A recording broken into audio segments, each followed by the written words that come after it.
The Oklahoma Sooners, they just got another commitment from a JUCO product. And if you know about JUCO products, you know that if you have them on your team, listen, they drive competition. They help you win national championships. Guys, we're here today to talk about the most recent commitment of Laine Jenkins. I hope I'm saying that right. Laine Jenkins to the University of Oklahoma from Butler C.C Junior College in El Dorado, Kansas. But before we dive into it, guys, go ahead, hit that like, hit the subscribe button. Let me know what you guys are thinking down in the comments below. What are your thoughts about the most recent addition for the Oklahoma Sooners at the edge position? So the Oklahoma Sooners have depth at the edge position this year, but you really don't know what you have. And you might say, well, what do you mean, Preston? Because we have quite a bit of guys that are returning. We have guys like Rondell Bothroyd from Wake Forest. You have Trace Ford from Oklahoma State, or the 5-star prospect PJ Adebayor. But you've got from the team a couple years ago and last year, Jonah Laulu, R. Mason Thomas, Reggie Grimes, who had, I believe it was 4.5 sacks last year, Ethan Downs, Marcus Stripling. Why do we need another one? Well, I'll tell you why. Because although you have a guy like Jonah Laulu who is shifting to the inside, remember that, and you have a guy like R. Mason Thomas and PJ Adebayor who are young talent that everybody is really excited for, and you have Ethan Downs and Reggie Grimes and Marcus Stripling who are tenured guys on this team, I don't feel like you really know what you have at that position.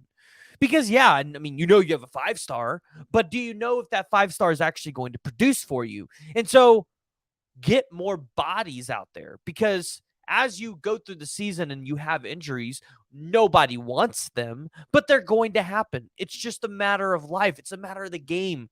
You're going to have injuries. So you got to be able to create depth, and you got to create competition so that everybody is driving each other to be the best that they can possibly be. And now the Oklahoma Sooners, they go out there, Brent Venables, and they land a junior college transfer in Laine Jenkins from Butler.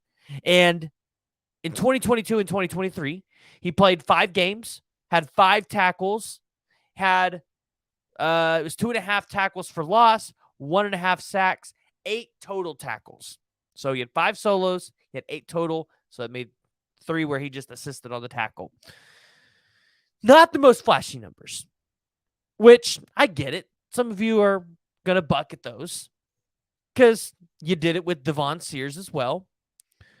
But sometimes these are the guys that are going to go in there and shake up that room the most.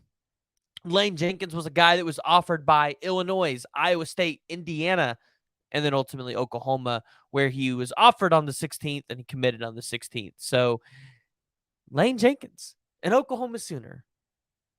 Feels pretty good to say that. Feels pretty good to say that the Sooners are creating more depth there, and they're getting more guys on this team at a position where I think we had a lot of questions last year.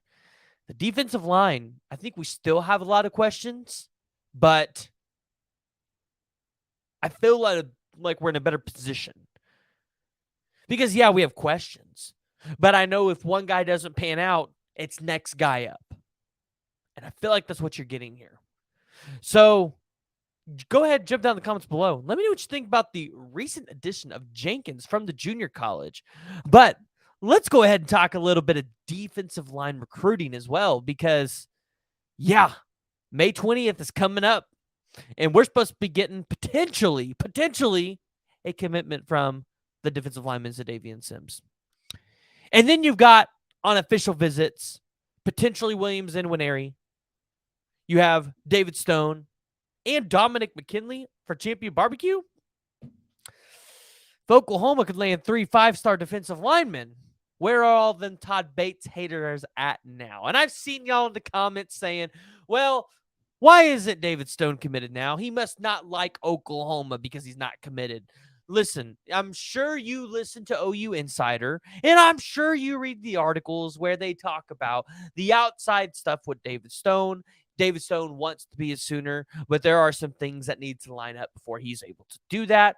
Listen, we're not here talk about that and get into that because I don't know a whole lot about it. It's not my place to talk about it. But I'm going to say this. David Stone, probably 99% chance going to be a Sooner. And then if you go out there and you land a guy either in Williams and Winery or you land a Dominic McKinley, hey, you're looking real good. You're looking real good. Todd Bates has redeemed himself, hopefully, in your eyes. But then you've got guys like not Jonah Laulu. You have guys like Joseph Jonah Ajonye. You have Nigel Smith. You have Logan Thomas, Jason Ross. You have Wyatt Gilmore. You have Zena Yumi Oazulu.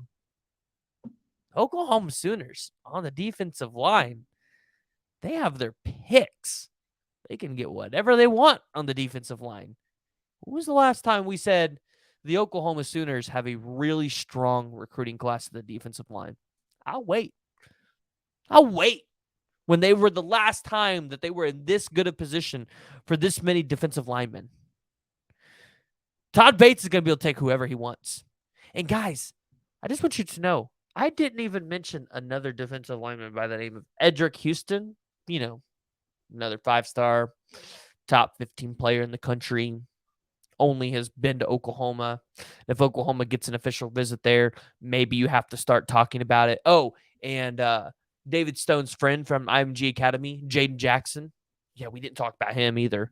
So when it comes to the recruiting trail for 2024, got to be excited because you have a lot of tenured guys who can move on to the league or graduate out of the program on this defensive line in 2023.